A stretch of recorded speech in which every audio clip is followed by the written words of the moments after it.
Bueno, último bloque de Plural. Vamos a hacer algo, vamos a fusionar los dos bloques anteriores en una... Vamos a terminar de conversar de lo que veníamos charlando, ¿no? El documental, la denuncia, el manual de la ultraderecha para manejar la comunicación, para adormecer las mentes, las redes sociales. Bueno, hay todo un tema que queda pendiente que nunca podemos terminar en nuestras columnas de Plural ni en el programa completo, pero que venimos haciendo un enlazado, digamos, vamos enlazando uno con otro. Seguimos con Jorge Ríos, seguimos con Gustavo Carbonell. A los dos les pregunto, porque a los comunicadores nos impacta esto, ¿no? La censura de la justicia hoy ordenada por un juez sobre unos audios que en realidad no tienen contenido, aparentemente todavía no tienen un contenido de denuncia, pero sí la denuncia, sí la censura,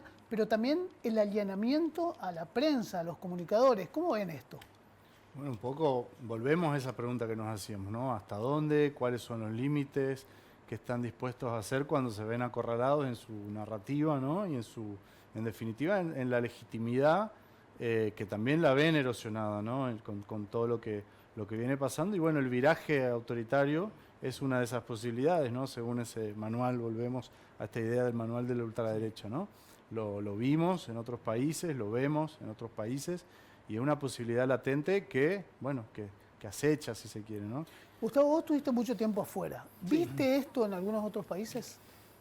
Bueno, en el Esto caso de la justicia. Sí, bueno, en alguna medida en las antípodas, ¿no? Es decir, yo viví muchos años en Colombia, donde ahí sí la situación, inclusive mucho más puntual en los dos periodos del uribismo, que fueron, Claro. me tocaron a mí transitar esos, fueron momentos difíciles donde, miren, recién ahora puede ser juzgado, cuando abiertamente sabíamos de los genocidios perpetrados directamente desde el uribismo, de cuando estaba en la presidencia, el poder desmedido que tenía el Estado para liberar zonas, para que los paramilitares masacraran, y la justicia, por supuesto, actuaba, ¿no? En consecuencia, alineado al uribismo, un poco lo que nos pasó con el macrismo y lo que nos está pasando ahora con este periodo tan desquiciado que estamos viviendo. Y por otro lado, viví muchos años en Uruguay, donde yo me sorprendí sinceramente de la verdadera independencia que hay de los poderes. Sí, sinceramente, está bien, es cierto, es un país más chico, las instituciones funcionan muy bien todas, pero es un ejemplo de democracia, A seguir, ¿no es cierto? Un proyecto a seguir.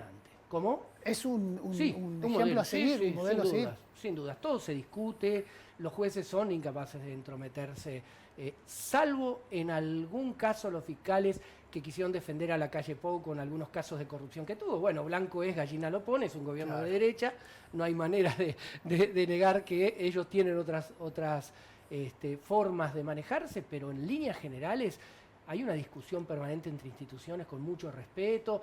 Por ejemplo, una cosa que a mí me llamaba la atención, nosotros en Argentina, cuando se llama a un ministro al Parlamento, ¿no? A la Cámara de Diputados, a los senadores, digamos, a testimoniar, pueden no ir.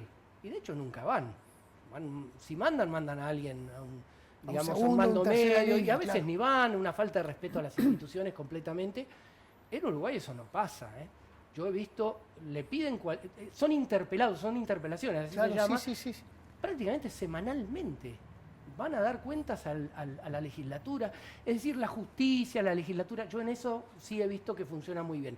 En las antípodas de lo que se venía pasa viendo, acá. claro, Petro, y acá y en Colombia, por ejemplo, Petro lo está viviendo en carne propia. O sea, él trata de llevar un gobierno mucho más progresista, el primero en 100 años, donde realmente la derecha oligárquica, ahí se puede decir de verdad que hay una oligarquía terrateniente, ha gobernado entre gallos y medianoche, mientras los ciudadanos duermen se decidían los destinos del país, y sin embargo, después de una lucha de los jóvenes, llega Petro y se encuentra con estos escollos, digamos, ¿no?, de las instituciones. Por lo tanto, yo quiero, sin ser tremendista, decir que si nosotros no frenamos esto, vamos a una colombianización en muchos aspectos de la política años, claro. y de las instituciones. Exactamente, porque si no, digamos, las fake news. A ver, convencieron a todo el mundo con una causa judicial trucha y metieron presa a las 2 veces presidenta de la República y una vez vicepresidenta. Es gravísima la situación. Pero vos decís eso porque sos cuca. Bueno, no. Puedo no serlo, pero Es puedo ser un ciudadano claro, consciente. Hay que pensar de es manera independiente. Es el argumento con el que contrarrestan. Por supuesto, es la manera de descalificar. Pero más allá de las descalificaciones, hay que ver por dónde suena la flauta, ¿no? Hay que mirar bien. Y yo digo esto, ser críticos como ciudadanos, empezar a ver un poco cómo se comunican las temáticas, ¿no? Jorge, ¿cómo se comunican las temáticas? Bueno, por ahí una de las preguntas que le hiciste hoy a Gustavo me pareció central, que es la de la batalla cultural justamente, porque me parece que ahí es donde se dirime lo que es posible, ¿no? Los márgenes de maniobra que puede llegar a tener un gobierno, lo que es decible y lo que es posible, y venimos viendo cómo eso se viene corriendo, cosas que eran impensadas, ¿no? Para un presidente, para un gobierno, y que hoy están pasando, pero insisto, voy a insistir en esto. No es solo en Argentina, ¿no? Es un fenómeno que se viene dando. Y por ahí muchas comparaciones también en retrospectiva con otros procesos históricos a veces se quedan cortas y hay un margen de interrogante y de incertidumbre porque también está el componente tecnológico que en sí mismo no determina nada, pero sí los usos y a quién realmente empodera, ¿no? ¿Quién emerge con más poder en esta nueva configuración? Claro. Con las tecnologías, ¿no? Y ahí... Fíjate, Jorge, perdón, sí. que hablábamos de Colombia. Cuando se produce ese levantamiento que dura más de 1 mes y medio de los jóvenes colombianos en el gobierno de quien era Uribe en el cuerpo de otro, ¿no? Y ¿por qué se logra por primera vez en la historia de Colombia pasar por arriba de Canal Caracol, de RCN, que son los grandes medios? Porque se transmitió. Las primeras líneas ponían el pecho, los atacaban la guardia y ellos tenían colgados los celulares transmitiendo.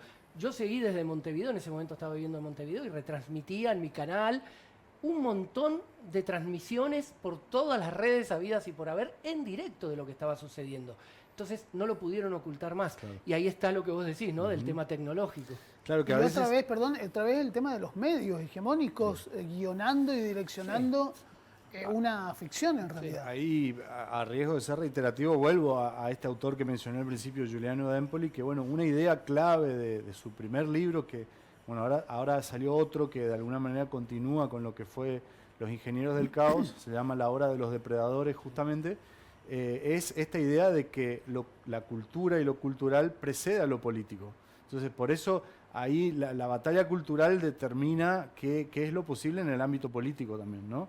Y en sumo a otro autor que es Yanis Varoufakis, que es el ex ministro de Economía de Grecia, que es un intelectual además, de izquierda, y él tiene una tesis audaz que dice, en realidad el capitalismo, estamos saliendo del capitalismo y estamos entrando a otra era histórica. Él es muy crítico, ¿no? Y del neoliberalismo, que Exacto. Obviamente Grecia lo vivió igual que Argentina en carne propia, ¿no? Tal cual, bueno, es muy déjà vu todo, sí, ¿no? Pero digo, la tesis que arriesga es que no estamos en un hipercapitalismo, sino quizá directamente en un otra cosa. Tecnofeudalismo, dice él, donde en realidad hay otro, ya no son los mercados y el lucro el centro, ¿no? de esa nueva economía, de esa nueva estructura social y de poder, por supuesto, sino las grandes plataformas digitales como Meta, como Google, como Amazon, donde se reconfigura todo el sistema económico, pero por supuesto también de poder, ¿no? Y en esa reconfiguración del sistema económico y de poder, también la forma de hacer política y la política en sí misma. Claro, ahí viene el tema de los algoritmos, perdón, claro, ¿no? Que es una cosa que tiene que ver en la línea de lo que está diciendo muy bien Jorge. Es decir, hablábamos de la justicia. Esto para que los televidentes investiguen un poco, lo van a encontrar muy rápido. Hay un par de estados en Estados Unidos donde, porque los jueces están y los secretarios están tan tapados de trabajo, han puesto la decisión de libertad transitoria de ciudadanos privados de su libertad, digamos, por una cuestión judicial, en los algoritmos. Entonces, claro, deciden los algoritmos por el juez quién puede salir y quién no, de acuerdo a datos que se cruzan. Lo que pasa es que se descubrió que los algoritmos tienen una tendencia que si sos negro es diferente, claro. Si sos latino es diferente, exactamente, los sesgos, ¿no? que utiliza Amazon para venderte también y que se utiliza en otros lugares para justamente cruzar datos sociales, las cámaras que toman nuestra, digamos, impronta facial. Bueno, hay toda una discusión que se va a venir sobre eso. Incide en la política, por eso es la biopolítica y la tecnopolítica empiezan a tener un énfasis ahí, ¿no? Y donde, si bien miran a cosas distintas, ¿no? Estos autores en lo que coinciden es que hay una erosión grave de las democracias. Justamente el sentido de las democracias liberales, por cierto, pero democracias al fin, ¿no? Sí. Me hace acordar en los 90 cuando en el menemismo se presentó una empresa francesa para hacer los documentos argentinos y las denuncias eran estas, ¿no? Van a tener un nivel de información que va a poder permitir que en aquel momento empezaban las computadoras, que las computadoras decidan, me acuerdo bien, quién queda preso y quién no. O sea, tome decisiones en ese sentido, Ya ¿no? es una Estamos hablando de realidad, hace 35 años. Lo que era ciencia ficción. Recuerdo que Pepe Mujica siempre decía, asombrado, pero también haciendo un análisis político muy interesante, que decía, estaba asombrado él por su generación, pero no es ningún tonto por la formación que tenía, ¿no? Claro. Entonces decía, ustedes pueden creer que Amazon detecta a una usuaria si está embarazada antes que ella sepa. Exacto. Y le ofrece productos que va a necesitar dentro de unos meses. Impresionante. Entonces ahí están los sesgos también, ¿no? Para vender también, porque también se usa para el sistema. Claro. Exactamente, por supuesto. Jorge, Gustavo, nos falta 3 semanas de un programa así en directo para poder hablar de todo lo que queremos hablar. Les agradezco mucho este intercambio, la verdad que me parece muy enriquecedor. Son los temas de la agenda plural. Nosotros tenemos que despedirnos ya hasta el próximo lunes. Muchas gracias. Gracias por la invitación. Nos encontramos nosotros entonces el próximo lunes en otro capítulo de Plural de 21 a 22 horas.